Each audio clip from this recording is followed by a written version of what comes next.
میرے اہل سنت بھائیوں کے ہاں یہ 12 ربیع الاول ہے، اہل تشیع کے ہاں یہ 17 ربیع الاول ہے۔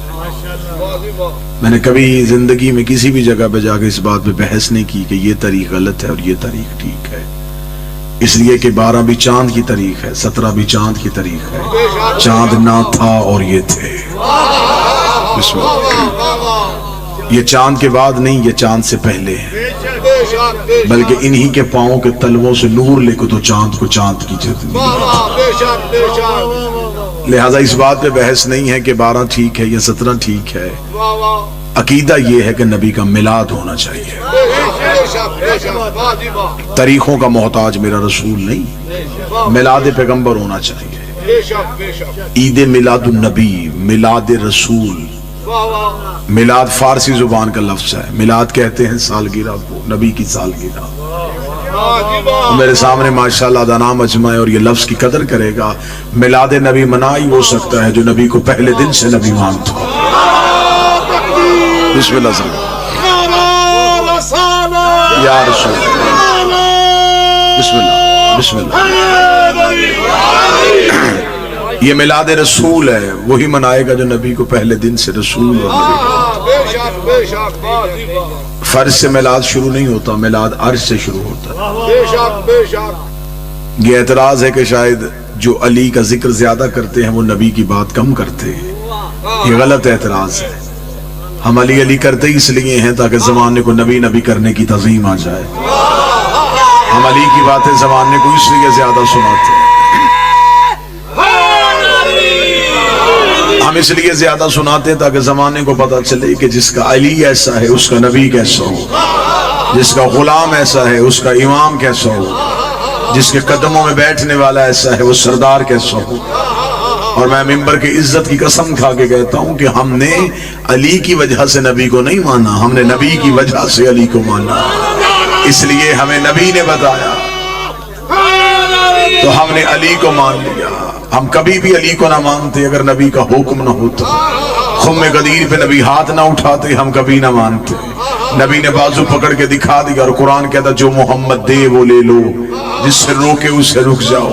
نبی نے ہمیں علی دیا اور ہم نے لے لیا، اور ہمیں عزت رسالت کر کے بھی ابو طالب کے بیٹے علی ہی نے بتائی ہے کہ نبی کی عزت کیسے کرنی ہے۔ کوفے کا ممبر تھا، نہج البلاغہ میں ہے کہ کوفے کے ممبر پہ علی بیٹھے تھے، ایک یہودی آ گیا، اس نے آ کے علی سے سوال کیا، اس نے یا علی یہ اتنے سوالات کے جواب جو اتنی آسانی سے دے دیتے ہو، یا علی یہ علم کہاں سے سیکھا ہے، یہ علم کہاں سے پڑھا ہے، یا علی ہمیں بتا تو نے کہاں سے سیکھا اور کہاں سے پڑھا۔ علی کہہ سکتے تھے یہ میرا علم ہے، علی کہہ سکتے تھے یہ میرا شعور ہے، علی کہہ سکتے تھے یہ میری امامت کی وجہ سے ہے۔ علی کے جملے آج بھی نہج البلاغہ میں ہیں۔ اللہ یہودی کو دے کے فرمایا ھذا صفۃ العلم، ھذا لعاب رسول اللہ، یہ جو میرے سینے میں علم ہے یہ رسول کے لعاب چوسنے کی وجہ سے ہے، یہ رسول کے زبان چوسنے کی وجہ سے ہے۔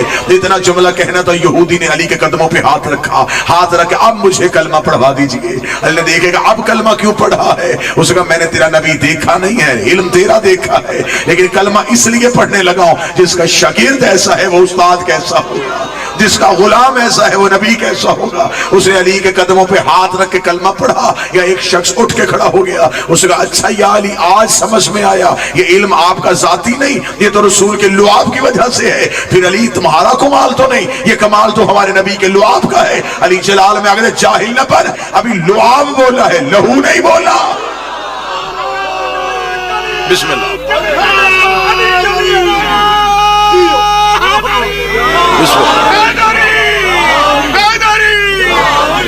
ابھی لعاب بولا۔ اللہ اکبر، یا رسول اللہ صلی اللہ علیہ وسلم۔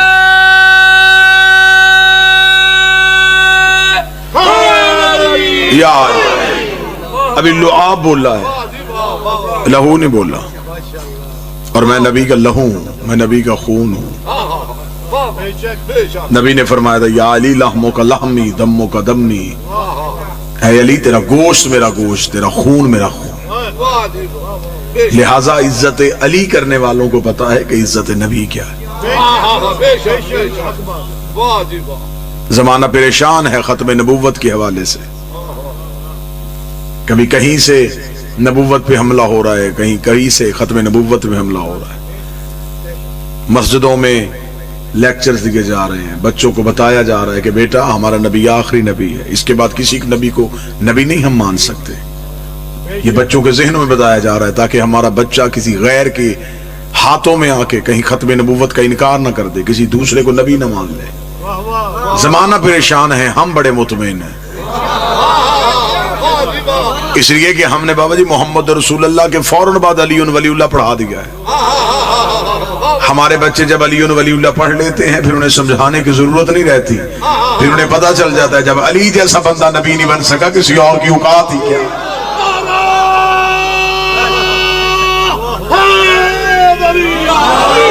ختم نبوت کی سب سے بڑی دلیل کا نام علی ولی اللہ. لہذا ہم شیعہ سنی کیونکہ یہ مشترکہ اجتماع ہے، مشترکہ رونق ہے، اللہ اس رونق کو ہمیشہ یوں ہی سلامت رکھے. اللہ مرد فقیر کا سایہ ہمیشہ آپ کے سر پہ سلامت رکھے. اللہ بادشاہ جی کیوں اس قوم کے سر پہ ہمیشہ سلامت رکھے. روحانیت کی فضا میں رہنے والے لوگ ہو، مولوی سے زیادہ فقیر کو ماننے والے لوگ ہو، اور وہاں کبھی دہشت گردی نہیں ہوتی جہاں فقیر کا راج، جہاں کوئی نہ کوئی علی کا بیٹا ولی کی حیثیت سے موجود ہو. لہٰذا شیعہ سنی جتنے مشترکہ احباب تشریف فرمائیں، ہمارے جھگڑے ہیں نبوت کے بعد، نظریات کا اختلاف ہے نبی کے بعد. نبی کے بعد کسی نے خلافت کو مانا، کسی نے امامت کو مانا، یہ ہر ایک کے اپنے شعور کی بات تھی، اس بات میں کوئی جھگڑا نہیں ہے. لیکن نبی تک تو ایک ہے، نبوت تک تو سارے ایک ہے نا جی. نبی کے بعد کسی نے خلافت کو تسلیم کر لیا، کسی نے امامت کو تسلیم کر لیا، کوئی صحابہ کو مانتا ہے، کوئی اہل بیت کو مانتا ہے. فرق یہ بھی زیادہ نہیں ہے، بات صرف تھوڑی سمجھنے والی ہے. جو نبی سے پیار کرتے تھے انہیں صحابی کہتے ہیں، جن سے نبی پیار کرتا تھا انہیں اہل بیت کہتے ہیں. یہ میں جملہ تھوڑا اور آسان کر دوں، یہ میں جملہ تھوڑا اور آسان کر دیتا ہوں. جو نبی کو اٹھاتے تھے اسے صحابی کہتے ہیں، اور جنہیں پیغمبر اٹھاتے تھے انہیں اہل بیت کہتے ہیں. اگر کوئی موسم کی وجہ سے نہیں بول سکا جملہ اور آسان کر دیتا ہوں. جو نبی کے تھے وہ صحابی تھے، جو نبی سے تھے وہ اہل بیت تھے.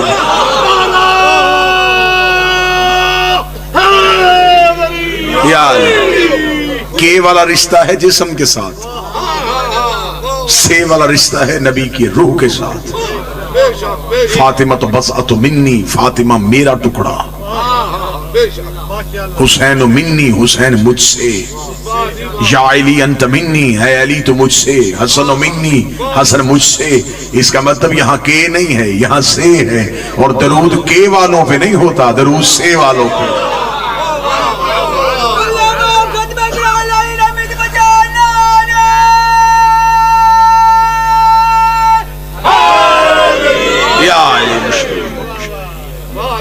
لہذا نبی کو، نبی عزت اسلام کی چاہتے ہیں تو ہمیں عزت نبی کی کرنا پڑے. یہ کوئی نبی کی عزت نہیں ہے کہ ہم یہ کہیں کہ ہمارا نبی معاذ اللہ ثم معاذ اللہ 40 سال کے بعد نبی بنا. یہ نبی کی عزت نہیں ہے، یہ توہین رسالت ہے. جب میں یہاں پہنچا میں تب بھی خطیب تھا، میلاد میں دیر تھی، 2-3 گھنٹے مجھے آرام کا موقع مل گیا. جب تک میں کمرے میں بیٹھا رہا میں تب بھی خطیب تھا. منبر پہ آ کے میں نے خطابت کا اظہار کیا ہے، کمرے میں چپ تھا، سننے والا کوئی نہیں تھا. منبر پہ بول رہا ہوں کیونکہ سامنے مجمع ہے. نبی 40 سال تک چپ رہے، 40 سال کے بعد اظہار کیا. 40 سال قرآن بن کے دکھایا، پھر قرآن پڑھ کے سنا. عرب کے جاہلوں سے منوانا تھا، برتن بڑے گندے تھے. لا الہ الا اللہ کہاں رکھا تھا؟ پہلے انہیں طاہر کیا، پھر انہیں بتایا. اس کا مطلب یہ نہیں کہ معاذ اللہ نبی نہیں تھے، نبی تھے. نبی آ کے نہیں بنتا، نبی بن کے آتا ہے. جو ہو نہ اور بن بیٹھے وہ نبی نہیں ہوتا. اب یہ نبی کب سے ہے؟ آئیے ہم آپ کو بتائیں کہ جب علی ولی اللہ پڑھنے والے، جب علی کے نوکر عقیدہ رسالت پڑھے تو پھر کیسے پڑھتے. اب آپ ہم سے پوچھیں کہ ہم نبی کو کب سے نبی مانتے ہیں. جب کب بھی نہیں تھا. کب کا تعلق ہوتا ہے وقت سے، وقت ابھی بنا ہی نہیں تھا. ربیع الاول کا تو بھی وجود ہی نہیں تھا.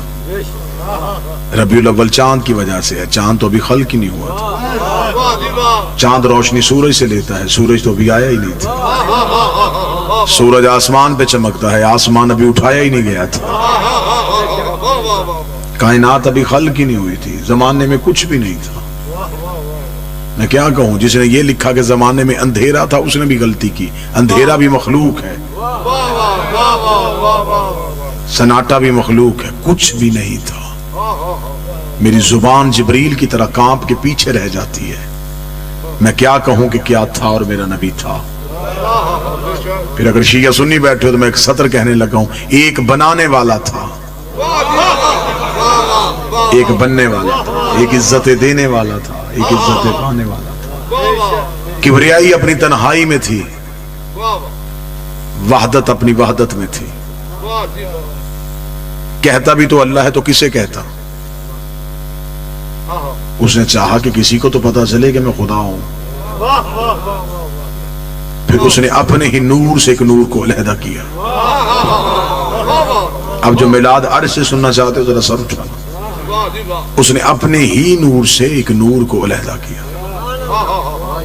اس نے نور کو علیحدہ کر کے کہا اب تو نے جا کے بتانا ہے کہ میں ہوں.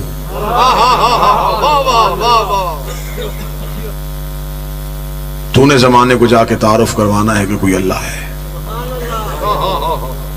اس نور کو اپنے نور سے علیحدہ کر کے اس نے اس نور کو مقدس ترین پردوں میں رکھ دیا. 12,000 سال تک یہ نور حجاب قدرت میں رہا، جہاں پر سبحان ربی الاعلیٰ کی تسبیح پڑھتا رہا. 11,000 سال تک یہ نور حجاب منت میں رہا، جہاں پر سبحان من ہوا قائم لا یلہو کی تسبیح پڑھتا رہا. 10,000 سال تک یہ نور حجاب سعادت میں رہا، جہاں پر سبحان من ہوا دائم لا یسمو کی تسبیح پڑھتا رہا. 9,000 سال تک یہ نور حجاب عزت میں رہا، جہاں پر سبحان ذی العزت والجبار کی تسبیح پڑھتا رہا. 8,000 سال تک یہ نور حجاب کرامت میں رہا، جہاں پر سبحان من ہوا غنی لفظ میں تسبیح پڑھتا رہا. 7,000 سال تک یہ نور حجاب عزت میں رہا، جہاں پر سبحان ذی العزت والجبار کی تسبیح پڑھتا رہا. 6,000 سال تک نور حجاب رفت میں رہا، جہاں پر سبحان رفیع الاعلیٰ کی تسبیح پڑھتا رہا. 5,000 سال تک نور حجاب نبوت میں رہا، جہاں پر سبحان ذی المن والمنان کی تسبیح پڑھتا رہا. 4,000 سال تک نور حجاب ہیبت میں رہا، جہاں پر سبحان ذی الہیبت عند الماء کی تسبیح پڑھتا رہا. 3,000 سال تک نور حجاب غیبت میں رہا، جہاں پر سبحان ذی الغیبت عند الماء کی تسبیح پڑھتا رہا. 2,000 سال تک نور حجاب حسن میں رہا، جہاں پر سبحان ذی الحسن والجمیل کی تسبیح پڑھتا رہا. 1,000 سال تک نور حجاب شفاعت میں رہا، جہاں پر سبحانہ و بحمدہ کی تسبیح پڑھتا گیا. ان 12 پردوں سے اس نور کا باہر آنا تھا. فقطر منہ مئۃ الف قطرۃ 14. اس نور سے ایک کم 1,24,000 پسینے کے قطرے گرے. خدا نے ہر قطرے کے صدقے ایک نبی بنایا. پسینے کے قطرے گرتے گئے. کوئی آدم صفی اللہ بن گیا، کوئی نوح نجی اللہ بن گیا، کوئی ابراہیم خلیل اللہ بن گیا. برابری نبی کی نہ کرنا. تیرا پسینہ گرے بیماریاں بنتی ہے، اس کا پسینہ گرے یوسف جیسے حسین بنتی.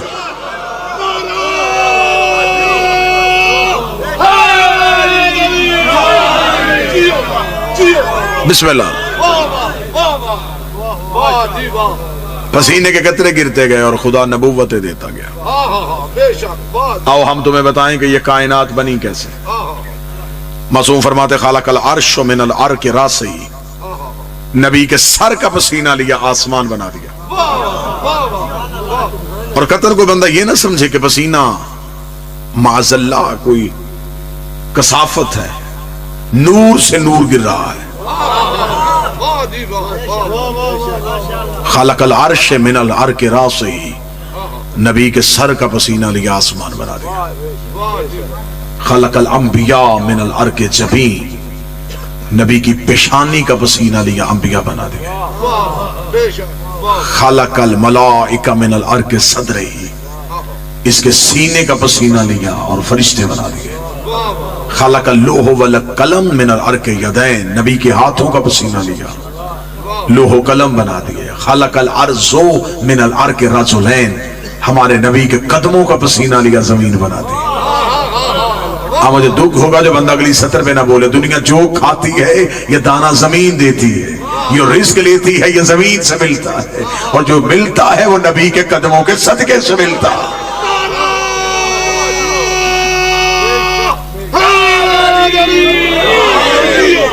اب یہ سب کچھ کیوں بنایا؟ اس لیے بنایا، آواز آئی میں نے تجھے بنایا اپنے لیے، تجھے بنایا میں نے اپنے لیے، اب جو بناؤں گا، اب تو جو میری طرف کیجئے گا سر، تجھے بنایا میں نے اپنے لیے، اب جو بھی بناؤں گا وہ تیرے لیے بناؤں گا۔ میں نے آسمان کا سائبان اٹھایا تیرے لیے، بس جو بھی کام کرنا یار ایک دفعہ کر لو۔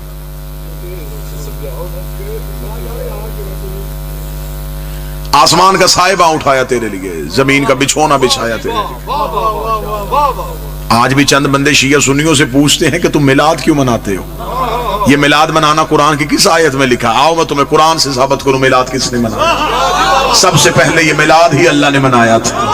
خدا نے کہا میں نے زمین کی دری بچھائی ہے تیرے لیے، میں نے آسمان کا سائبہ لگایا ہے تیرے لیے، میں نے سورج کی لائٹ رکھی ہے تیرے لیے، میں نے چاند میں روشنی رکھی ہے تیرے لیے، میں نے ستاروں میں چمک رکھی ہے تیرے لیے، میں نے ہواؤں میں ترنم رکھا ہے تیرے لیے، میں نے دریا کو روانی بخشی تیرے لیے، میں نے سمندر کو طغیانی دی تیرے لیے، میں نے بادل کو شور دیا تیرے لیے، میں نے ہواؤں کو زور دیا تیرے لیے، میں نے کلیوں میں چٹک رکھی تیری محبت کے لیے، میں نے سبزے میں لہک رکھی تیرے پیار کے لیے، میں کائنات میں جو جو بناتا گیا وہ تیرے لیے بناتا گیا، کائنات میں جو جو سجاتا گیا وہ تیرے لیے سجاتا گیا۔ تجھے میں نے صرف اپنے لیے بنایا تھا، پھر کائنات کا ذرہ ذرہ میں نے تیرے لیے بنایا، کائنات کا ذرہ ذرہ میں نے تیری محبت میں بنایا۔ ابھی یہاں پہ کوئی آئے گا اور وہ آکے دیکھے گا کہ یہاں لائٹیں ہیں، یہاں ساؤنڈ ہے، یہاں دریاں ہیں، یہاں سائبہ ہے، کوئی پوچھے گا کیا ہو رہا ہے؟ آواز آئے گی یہاں میلاد ہو رہا ہے۔ وہی بندہ کل یہاں پہ آئے گا، نہ کلین ہوگا، نہ سائبہ ہوگا، نہ ممبر ہوگا، نہ روشنیاں ہوگی، وہ کہے گا جو کل رونق تھی وہ کہاں گئی؟ وہ کہیں گے رونق تھی میلاد کی وجہ سے، میلاد ختم ہو گیا، رونق ختم ہو گئی۔ میرے اللہ تو نے کہا زمین بچھائی ہے نبی کے لیے، آسمان کا سائبہ ہے تیرے پیغمبر کے لیے، اور اگر نبی دنیا سے چلے گئے ہیں زمین کو لپیٹ کیوں نہیں دیتا؟ آسمان کو گرا کیوں نہیں دیتا؟ سورج کو بجھا کیوں نہیں دیتا؟ فرمایا جاہل نہ بننا، محمد تھے نہیں، محمد ہیں۔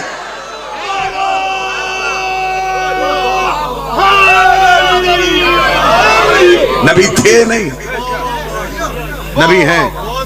اور جو آج کہتا ہے کہ معاذاللہ ثم معاذاللہ نبی دنیا سے چلے گئے، وہ بھی اپنی اذان میں کہتا ہے اشہد ان محمد رسول اللہ، میں گواہی دیتا ہوں محمد اللہ کے رسول ہیں، تھے نہیں۔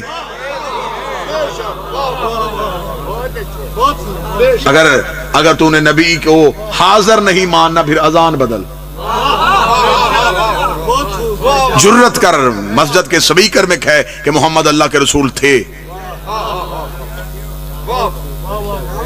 اگر وہ تھے ہوتے تو کائنات غرق ہو جاتی، وہ ہیں، موجود بھی، درود بھی میں ہیں، سلام بھی ان پہ۔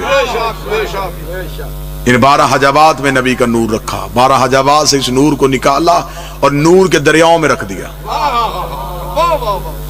خدا نے نور کے دریا خلق کیے، اس نور کو دریاؤں میں اتار دیا، درہ زہد میں، درہ زہد سے درہ کرم میں، درہ کرم سے درہ تقوی میں، درہ تقوی سے درہ جود میں، درہ جود سے درہ سخا میں، درہ سخا سے درہ عطا میں، درہ عطا سے درہ رحمت میں، درہ رحمت سے درہ شفاعت میں، درہ شفاعت سے درہ حسن میں، مقدس دریاؤں سے عبور کرتا کرتا یہ نور صلب آدم میں آیا۔ اب مجھے اگلی سطر پہ پتہ لگے گا کتنا مجمع جاگ رہا ہے۔ صلب آدم میں اس نور کا آنا تھا، آواز آئی فرشتوں کو اب کرو سجدہ۔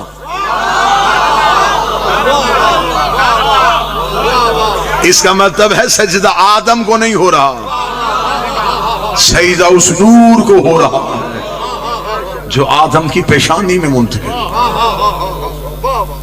ملائکہ کو حکم ہوا اب سجدہ کرو، اس لیے حیات القلوب میں علامہ مجلسی علیہ الرحمہ لکھتے ہیں، اہل سنت ابن محی الدین عربی سے لے کے ابن تیمیہ تک جہاں چاہو حضرت آدم کا پتلا پہلے سے موجود تھا، سجدے کا حکم نہیں تھا۔ یہ نہیں کہ خدا نے فوراً آدم کا پتلا تیار کیا اور فوراً سجدہ کروا دیا، نہیں، آدم کا پتلا پہلے سے تھا لیکن سجدے کا حکم نہیں تھا۔ ملائکہ گزرتے تھے آدم کے پتلے کو دیکھتے تھے لیکن انہیں پتا نہیں تھا یہ کس لیے۔ ادھر یہ نور آدم کی پیشانی میں آیا، خدا نے کہا اب سجدہ کرو۔ سجدہ جسم کو نہیں، سجدہ نور کو ہے۔ اب یہاں سے سطر پڑھنے کے بعد کاش میرے پاس ایسی طاقت ہوتی میں سطر پڑھتا نہ تمہارے دلوں پہ جا کے لکھ دیتا. سطر ہی اتنی قیمتی ہے. حضرت آدم کا پتلا پہلے سے تھا, سجدہ نہیں تھا. سجدہ تب ہوا جب ان کا نور آیا. آدم کا پتلا پہلے سے تھا, سجدے کا حکم نہیں تھا. سجدہ تب ہوا جب ان کا نور آیا. پھر لفظ سننا, آدم کا پتلا پہلے سے تھا, سجدے کا حکم نہیں تھا. سجدہ تب ہوا جب اس کا نور آیا. کعبہ بھی پہلے سے موجود تھا, سجدے کا حکم نہیں تھا. سجدہ تب ہوا جب 13 رجب اس کا نور آیا.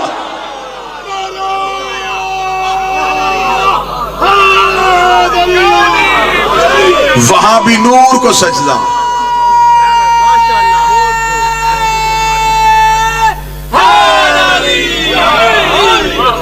وہاں بھی نور کو سجدہ, یہاں بھی نور کو سجدہ. آج بھی مسلمان کعبہ کو سجدہ کرتے ہیں تو کوئی ہندو آ کے تم سے کہے کہ ہم بت پوجتے ہیں, تم بھی تو ایک عمارت کو سجدہ کرتے ہو. لیکن معصوم فرماتے ہیں کہ کعبے کے سجدے میں بھی 2 چیزیں, ایک جسم جھکتا ہے, ایک روح جھکتی ہے.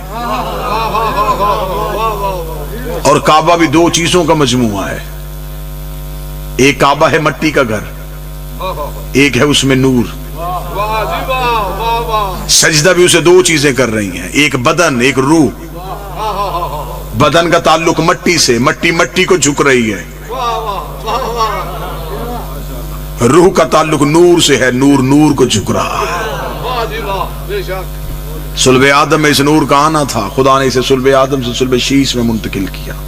صلب شیش سے صلب انوش میں آیا, صلب انوش سے صلب کنان میں آیا, صلب کنان سے صلب محلائیل میں آیا, صلب محلائیل سے صلب بازر میں آیا, صلب بازر سے صلب ادریس میں آیا, صلب ادریس سے صلب خنوخ میں آیا, صلب خنوخ سے صلب مسلوسخ میں آیا, صلب مسلوسخ سے صلب ملک میں آیا, صلب ملک سے صلب نوح میں آیا, صلب نوح سے صلب سام میں آیا, صلب سام سے صلب فقصد میں آیا, صلب فقصد سے صلب شالخ میں آیا, صلب شالخ سے صلب آبر میں آیا, صلب آبر سے صلب فالق میں آیا, صلب فالق سے صلب ارغو میں آیا, صلب ارغو سے صلب تارخ میں آیا, صلب تارخ سے صلب ابراہیم نے آیا, صلب ابراہیم سے صلب اسماعیل میں آیا, صلب اسماعیل سے صلب کدار میں آیا, صلب کدار سے صلب بنت میں آیا, صلب بنت سے صلب حامل میں آیا, صلب حامل سے صلب یس میں آیا, صلب یس سے صلب یمسئی میں آیا, صلب یمسئی سے صلب عاد میں آیا, صلب عاد سے صلب عدنان میں آیا, صلب عدنان سے صلب معاد میں آیا, معاد سے صلب مدرکہ میں آیا, صلب مدرکہ سے صلب خزیمہ میں آیا, صلب خزیمہ سے صلب کنانہ میں آیا, صلب کنانہ سے صلب نظر میں آیا, صلب نظر سے صلب مالک میں آیا, صلب مالک سے صلب غاب میں آیا, صلب غاب سے صلب لہب میں آیا, لہر سے صلب وبی میں آیا, لوی سے صلب کعب میں آیا,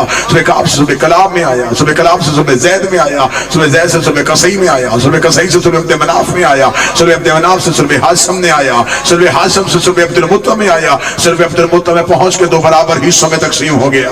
ایک صلب عبداللہ میں چلا گیا, ایک صلب ابو طالب میں چلا گیا. جو صلب عبداللہ میں آیا محمد رسول اللہ بن گیا, جو صلب ابو طالب میں آیا علی و ولی.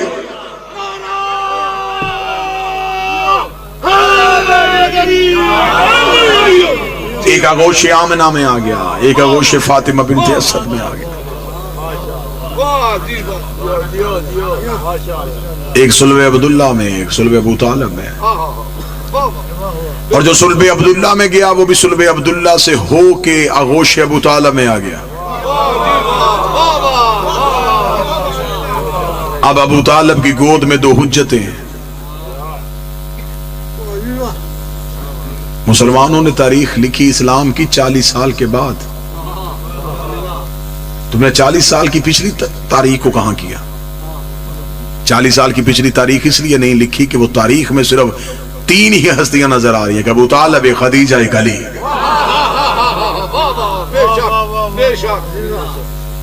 40 سال کے پیچھے تو کوئی مسلمان ہی نہیں تھا نا.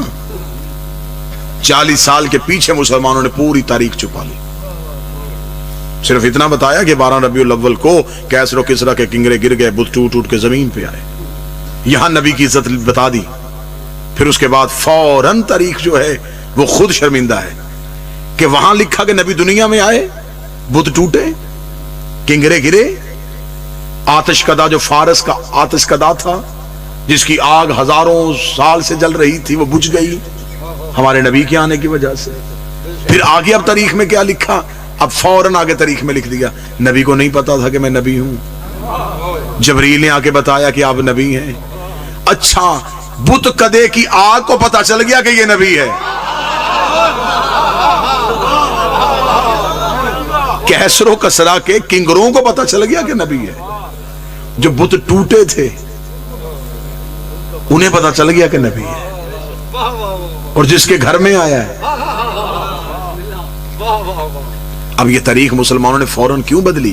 اس لیے بدلی کہ اب اس تاریخ میں ان ہستیوں کا کردار تھا.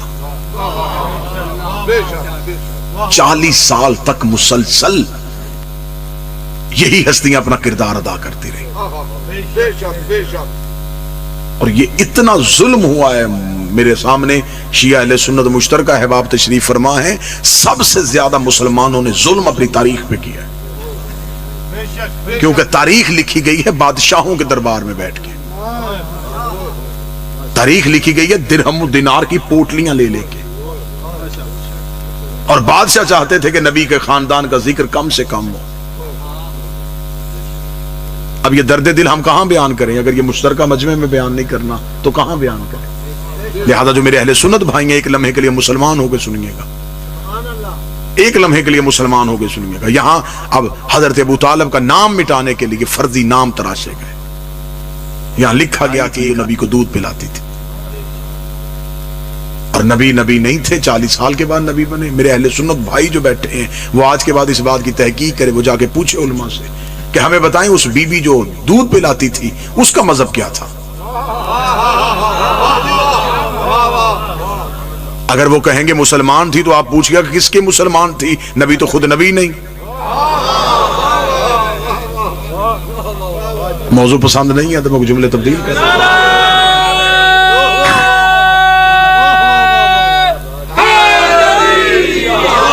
یہ باتیں میں اس لیے کر رہا ہوں کہ بڑے خوش ترین وہ لوگ ہوتے ہیں اور علاقے ہوتے ہیں جہاں پہ شیعہ اہل سنت مل کے میلاد مناتے ہیں.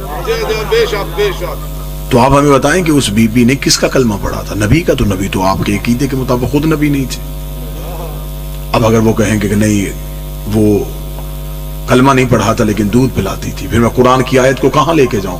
اللہ قرآن میں کہتا وَحَرَّمْنَا عَلَيْهِ الْمَرَاضِعَ، ہم نے حرام کر دیا تھا دائیوں کا دودھ موسیٰ پہ. موسیٰ نوکر ہے، یہ سردار.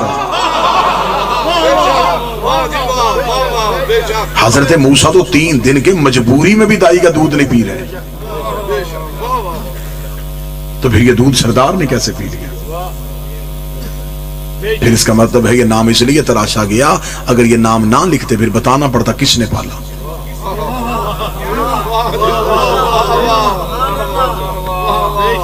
وہ حضرت ابو طالب کا نام مورخ لکھنا نہیں چاہتا تھا. اسے مورخ نے تاریخ میں معاذ اللہ لکھ دیا کہ انہوں نے کلمہ نہیں پڑھا تھا. اور اسلامیات میں بچوں کو یہ بتا دیا گیا بیٹا مردوں میں سب سے پہلے انہوں نے کلمہ پڑھا تھا، بچوں میں سب سے پہلے انہوں نے پڑھا تھا. اسلام کی زیادہ جنگیں انہوں نے جیتی تھی.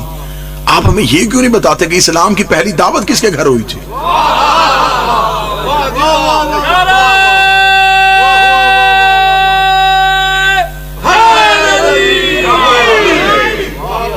یہ اسلام کی پہلی دعوت کس کے گھر میں ہوئی؟ یہ دعوت ذوالعشیرہ جو اللہ نے کہا کہ ان کو دعوت ایمان دے. اس کا مطلب جنہیں دی جا رہی ہے وہ کافر ہیں اور جن کے گھر میں ہو رہی ہے وہ صاحبان ایمان ہیں. یہ اسلام کی پہلی دعوت مورخین نے بلا تفریق مذہب و ملت. کوئی میرا سنی بھائی یہ سمجھ کے نہ سنے کہ یہ شاید شیعہ کتابوں میں لکھا اور ہماری کتابوں میں یہ باتیں ثابت نہیں ہے. آپ جتنی کتابیں چاہیں گے ابن خلدون سے لے کے ڈاکٹر طاہر القادری تک ان کا میزان لکھا ہے. یہ اسلام کی پہلی دعوت حضرت ابو طالب کے گھر میں ہوئی. مجمع میرے سامنے پنچایت کی صورت میں موجود ہے جن کی آنکھوں میں نیند نہیں اور چہرے پہ موسم کا اثر نہیں. وہ مجھے بول کے بتائیں گے کہ ابو طالب کا گھر کہاں تھا؟ کہتے مکہ میں. اللہ کا اپنا گھر کہاں تھا؟ مکہ میں. تو جب اللہ کا اپنا گھر تھا تو بات ابو طالب کے گھر میں کیوں ہوئی؟ چاہیے تو یہ تھا آپ کو پتہ چل گیا 1400 سال کے بعد کہ حضرت ابو طالب نے کلمہ نہیں پڑھا. خدا کے علم غیب میں نہیں تھا کہ اس نے تو کلمہ ہی نہیں پڑھنا، پھر خدا کو کیا ضرورت تھی؟ اسلام کی پہلی دعوت سنگ بنیاد ہی اس کے گھر میں رکھے. جب اللہ کا اپنا گھر تھا تو کہہ دیتا میرا حبیب جب میرا گھر مکے میں موجود ہے تو میرے گھر میں یا کعبے کی دیوار کے ساتھ ٹیک لگا, میری وحدانیت کی بات کر, اپنی رسالت کی بات کر, لا الہ کا ذکر کر, محمد رسول اللہ کی بات کر. بات اللہ کی تھی, ہو ابو طالب کے گھر میں رہی ہے. بات رسول کی تھی, ہو ابو طالب کے گھر میں رہی. جب ہم نے علماء سے پوچھا اگر وجہ کیا تھی کہ اسلام کی پہلی دعوت اللہ کے گھر میں کیوں نہیں ہوئی, انہوں نے کہا وجہ یہ تھی تب اللہ کے گھر میں بت پڑے تھے, تب اللہ کے گھر میں بت پڑے تھے, تب اللہ کے گھر میں بت پڑے تھے. اس کا مطلب آپ مان گئے ہیں رحمان کے گھر بت تھے, عمران کے گھر بت نہیں تھے. حضرت ابو طالب کے گھر میں بت جس کے گھر میں دعوت ہو رہی ہے. آئیے جا کے ہسٹری سے پوچھئے تو صحیح کردار کیا ہے ان ہستیوں کا. وہ قومیں برباد ہو جاتی ہیں جو محسنوں کو بھول جاتی ہیں. تو میں نے پاکستان کی کرنسی پہ قائد اعظم کی تصویر رکھی, کاش تم تاریخ میں ابو طالب کا ذکر بھی کرتے. بانی اسلام, مربی رسالت, نگہبان پیغمبر, جس کے بڑھاپے کے سائے میں اسلام کی یتیمی نے جوانی کے انداز سیکھے, جس کی انگلی پکڑ کے رسول نے چلنا سیکھا. کتنا بڑا کردار ہے حضرت ابو طالب کا. حضرت ابو طالب نے 3 دن تک اپنے گھر میں دعوت کی ہے, اور ایک ایک دروازے پہ جا کے کہا کہ میرا بھتیجا تم سے کوئی بات کرنا چاہتا ہے.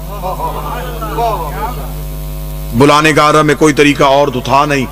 ابو طالب نے کھانے کا بندوبست کروا لیا. کچھ لوگ ذکر کے لیے نہیں آتے, انسانی فطرت کے عین مطابق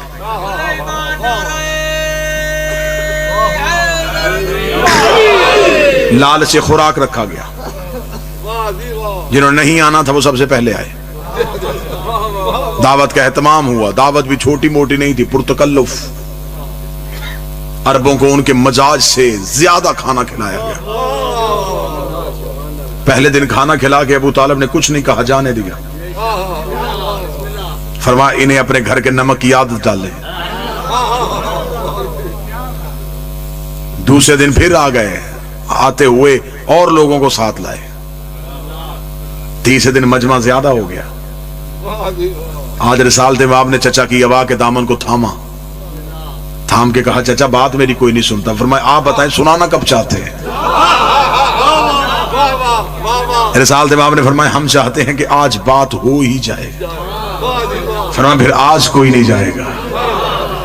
اب کتابیں کہتی ہیں کہ حضرت ابو طالب نے جب سب کھانا کھا چکے پوچھا کسی اور کو کوئی طلب, کہنے ابو طالب تو نے تو اتنا کھلا دیا 3 دن سے, ہم تو تیرے ممنون ہیں, ہم تو تیرے مقروض ہو گئے. ابو طالب نے کہا اب ابھی قرضہ واپس لیتے. کیا کرنے لگا ہے؟ فرمایا میرا بھتیجا تم سے کوئی بات کرے گا. ان کو خبر تھی کہ اب نبی کیا کہنے والے ہیں. یہ اٹھنے کا ارادہ کر رہے تھے. ابو طالب نے اپنی ابا کو کھولا, تلوار کو نیام سے کھینچا, گھر کے بیرونی دروازے پہ اپنی تلوار کی نوک کو رکھ کے کہا آج کوئی نہیں جائے گا جب تک وہ نہ بولے. اسکت, خاموش ہو جاؤ. اتنا کہنے کے بعد نبی کے چہرے پہ نظر مار کے حضرت ابو طالب نے کہا قم یا سیدی و یا مولایا, اٹھو میرا سید, اٹھو میرا مولا. فتکلم مما تحبون, اور کہہ دے وہ جو تو چاہتا ہے. وبلغ رسالتہ من ربک, اور پہنچا وہ رسالت جو تیرے رب نے تجھ پہ نازل کی ہے. ابو طالب کا جملہ کہنا تھا خدائی جھوم گئی. خدا نے کہا ابو طالب تو نے تو توحید پہ قرضہ کر دیا, تو نے 40 کافروں میں میرے نبی کو مولا کہہ دیا, میرے نبی کو سید کہہ دیا. میں 1.25 لاکھ حاجیوں میں اسی نبی کے ہاتھوں تیرے علی کو مولا نہ کہلواؤں, مجھے خدا نہ کہہ.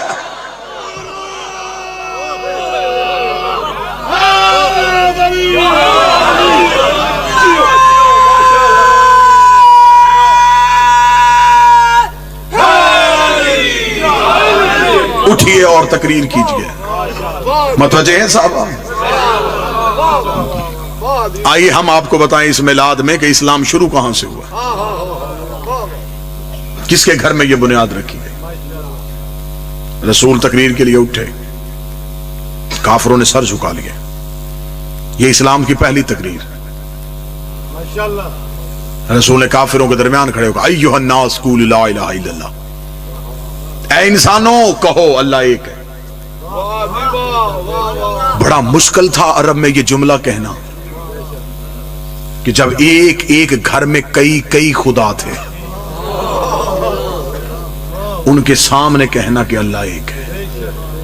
رسالہ مآب کا یہ جملہ نہیں تھا، کافروں کے سینے پہ خنجر چلا، کیا اللہ ایک ہے؟ سر اٹھا کے دیکھا، جب دروازے کی طرف دیکھا تو ابو طالب تلوار لے کے کھڑے۔ بابا چہرہ موڑ کے کہتے ہیں تجھے کس نے بتایا ہے کہ اللہ ایک ہے؟ فرمایا میں اس کا رسول ہوں۔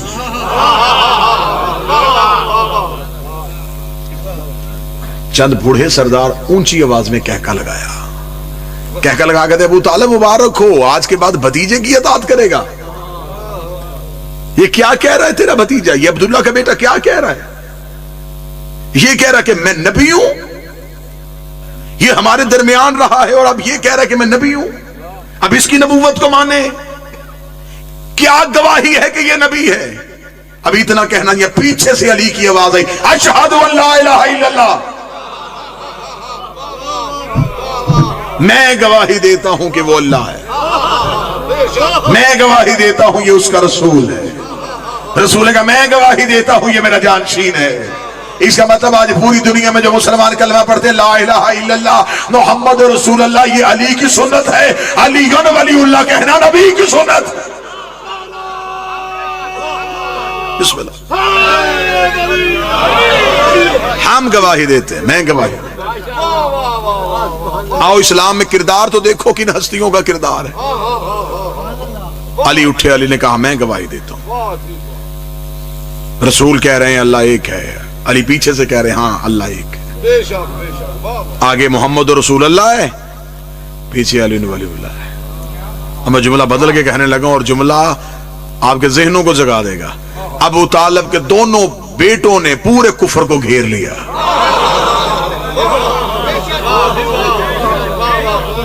آگے محمد رسول اللہ، پیچھے علی ولی اللہ۔ آگے دیکھے تو محمد نظر آتا ہے، پیچھے دیکھے تو علی نظر آتا ہے۔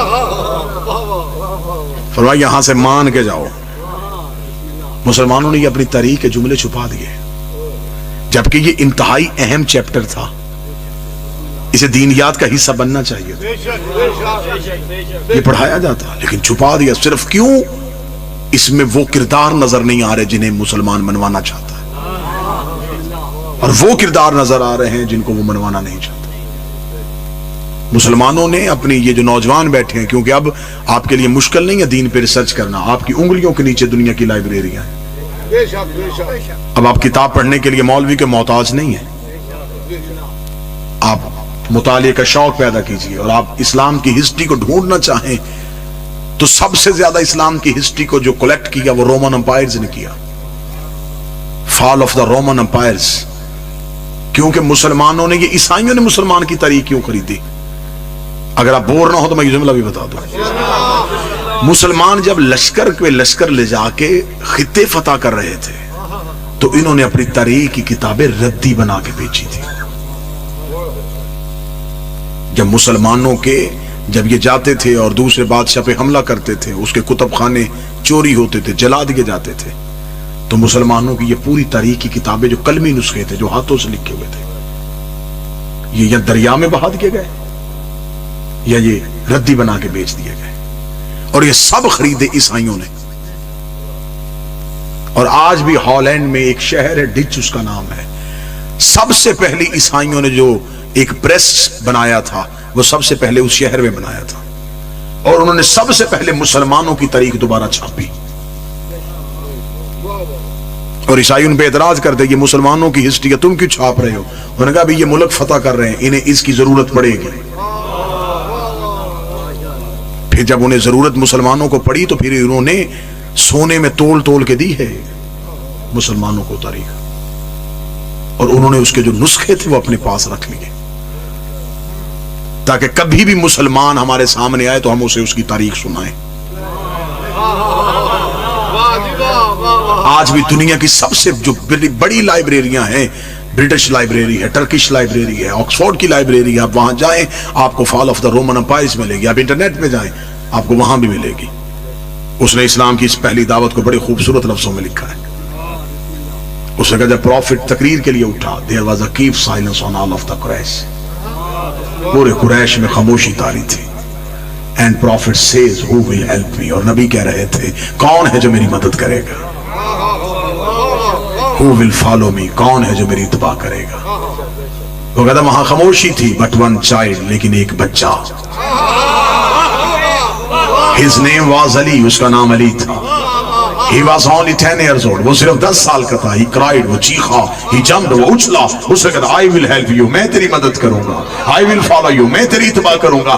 I brought the brawn of your enemies, میں تیرے دشمنوں کی ہڈیاں توڑوں گا.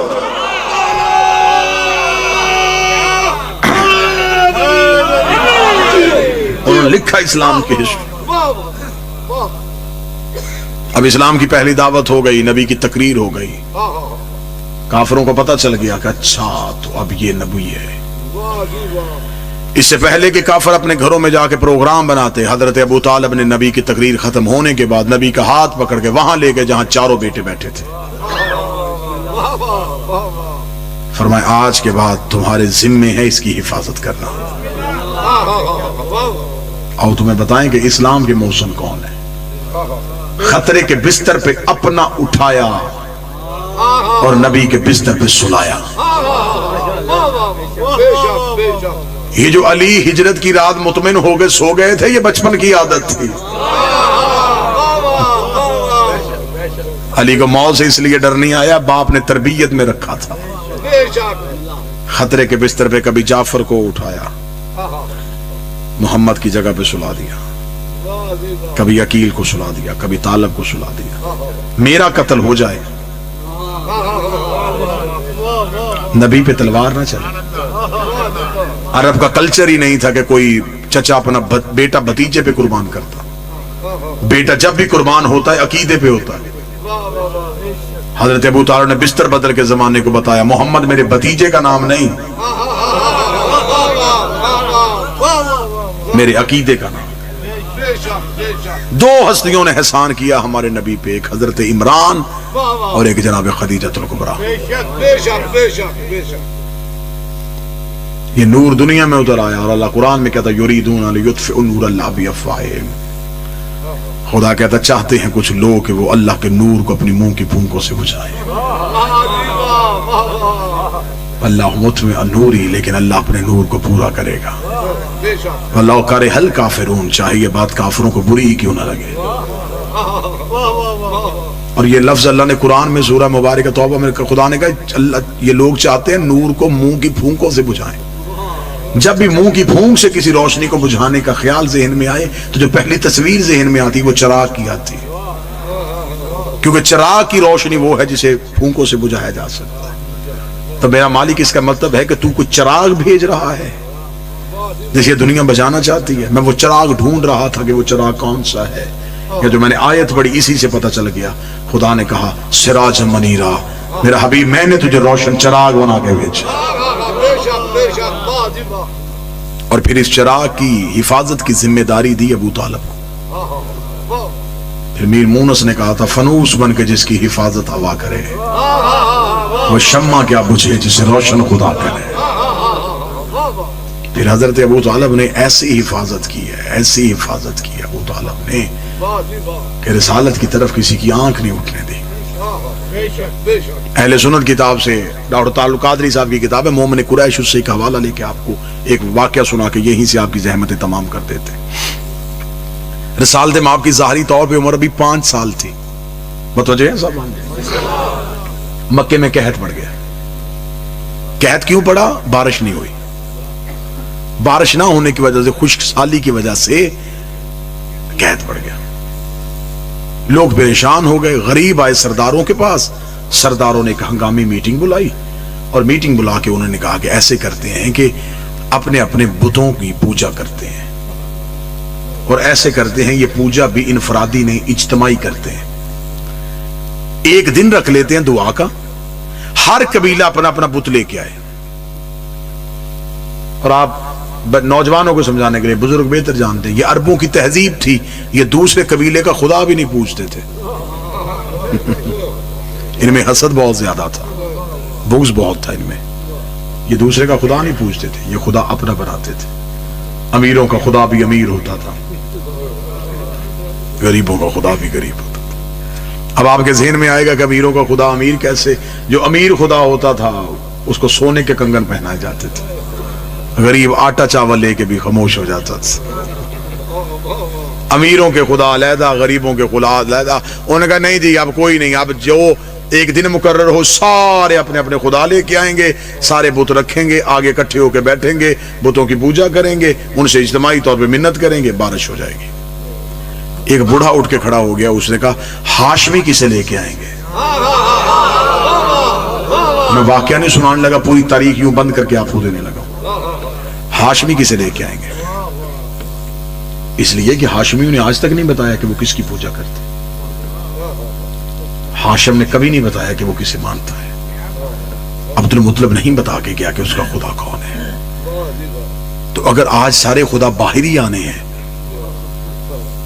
تو آج تو پتہ چلے گا، اور اگر ان کا کوئی خدا نہ ہوا تو پھر ہم کہیں گے یہ بغیر لا مذہب ہے، یہ کوئی خدا مانتے ہی نہیں، ان کے ہاں خدا کا تصور ہی نہیں۔ پورے 70 سرداروں میں سے 7 سردار چنے کہ تم جاؤ ان کے گھر۔ 7 سردار اکٹھے ہو کے حضرت ابو طالب کے گھر ہے، دستک دی، اندر سے رئیس مکہ باہر آئے، اور عرب کا کوئی اجتماع ان کے بغیر ہو نہیں سکتا تھا، کیونکہ وہ سارے کمی تھے، یہ سردار تھے۔ حضرت ابو طالب نے دیکھا کہ باہر مکے کے 7 سردار کھڑے ہیں، فرمایا کیوں آئے ہو؟ کہنے لگے ہم اس لیے آئے ہیں کہ ہم نے بارش نہیں ہو رہی، بھوک ہو گئی ہے، لوگ بھوک سے مر رہے ہیں، ہم نے اجتماعی عبادت کا بندوبست کیا ہے۔ حضرت ابو طالب نے کہا اگر یہ بندوبست بھوک کی وجہ سے کیا ہے تو ہمارے گھر سے کھانا لے جایا کرو۔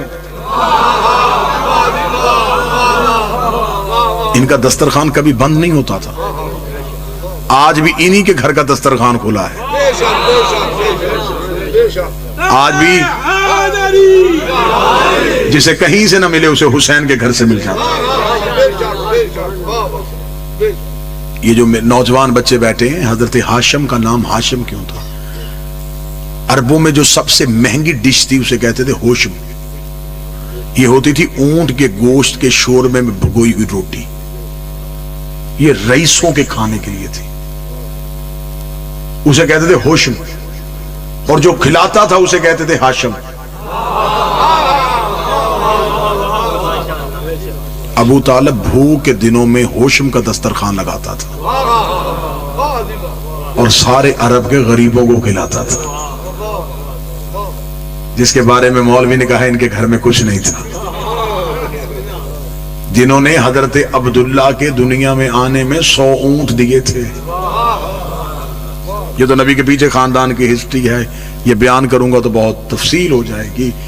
انہوں نے کہا جی ہم نے خداؤں کا انتظام کیا، اگر آپ کا بھی کوئی خدا ہے آپ بھی لائیں۔ حضرت ابو طالب مسکرا کے کہا کل ہم بھی آئیں گے۔ لے جی آپ بولیں نہ بولیں، واللہ باللہ کتابیں کہتی ہیں کہ پوری رات مکے والے سوئے نہیں، اس انتظار میں بادشاہ جی بیٹھے رہے کہ اب ابو طالب کسے لے کے آئیں گے، کہاں سے خدا آئے گا، انہوں نے تو بتایا نہیں ان کا خدا کون ہے۔ جب یہ صبح آئے انہوں نے مکے کے باہر وادی میں اپنے اپنے بت رکھ دیے، آگے بیٹھ گئے، اب نظریں تھیں ہاشمیوں کے گھر کی طرف۔ یا تھوڑی دیر بعد ابو طالب کے گھر کا دروازہ کھلا، سرکار حضرت عمران کا پہلا قدم مکے کے بازار میں آیا، لوگوں کو اپنے خدا بھول گئے، پنجوں کے بل کھڑے ہو کے ابو طالب کو دیکھا کسے لا رہا ہے۔ پھر تاریخ کی آنکھوں نے پہلی بار وہ منظر دیکھا، ابو طالب کے کاندھے میں 5 سال کا محمد بیٹھا ہوا تھا۔ آیا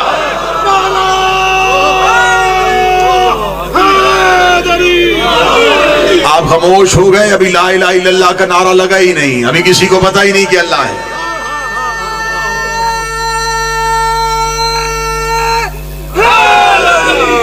ابھی کسی کو پتہ ہی نہیں ہے کہ محمد اللہ کے رسول ہیں۔ 5 سال کے بھتیجے کو کاندھے پہ بٹھا کے حضرت ابو طالب خرامہ خرامہ ٹہلتے ہوئے، وقار کے ساتھ چلتے ہوئے، حضرت ابو طالب مکہ کے بازار سے گزرتے ہوئے، وادی کے قریب سے ہوتے ہوئے مکہ کی ایک اونچی چوٹی پہ جا کے کھڑے ہو گئے۔ کتابیں کہتی اتنی اونچی چوٹی پہ جا کے حضرت ابو طالب کھڑے ہوئے تھے، اس دن مکہ کے گھر کے اندر بیٹھی ہوئی عرب کی ماؤں کی گود میں لیٹے ہوئے بچے بھی ابو طالب کا چہرہ دیکھ رہے تھے۔ آج پورا مکہ ابو طالب کو دیکھ رہا تھا، مرد و زن بچے حضرت ابو طالب کا چہرہ دیکھ لوگ پریشان ہو گئے. آج رئیس مکہ، آج سردار مکہ، اونچی چھوٹی بھی کچھ چلا گیا. حضرت ابو طالب نے کہا تم نے کہا تھا کہ تمہارے خدا بارش نازل کریں گے، تم نے کر لی اپنے خداؤں کی عبادت اور بارش نہ ہوئی. یہ کہنے کے بعد حضرت ابو طالب نے اپنے ضعیف ہاتھوں میں نبی کے چھوٹے چھوٹے ہاتھوں کو لیا، ہاتھوں کو لے کے آسمان کی طرف اٹھا کے اللہم بحق حاصل کر ہے، میرے اللہ تجھے ان ہاتھوں کا واسطہ جس کی وجہ سے تو نے کائنات کو خلق کیا، آسمان سے بارش کو نازل کر دے. اتنا کہنا تھا یہ آسمان پہ بدلی آئی، مکے پہ بارش ہونی شروع ہو گئی. ابو طالب کے چہرے پہ مسکراہٹ آئی، آواز آئی میرا محمد یہ قرضہ یاد رکھنا، آج اس نے اونچائی پہ کھڑے ہو کے تیری رسالت کا اعلان کیا ہے، تو نے پلانوں کا منبر بنا کے علی کی ولایت کا اعلان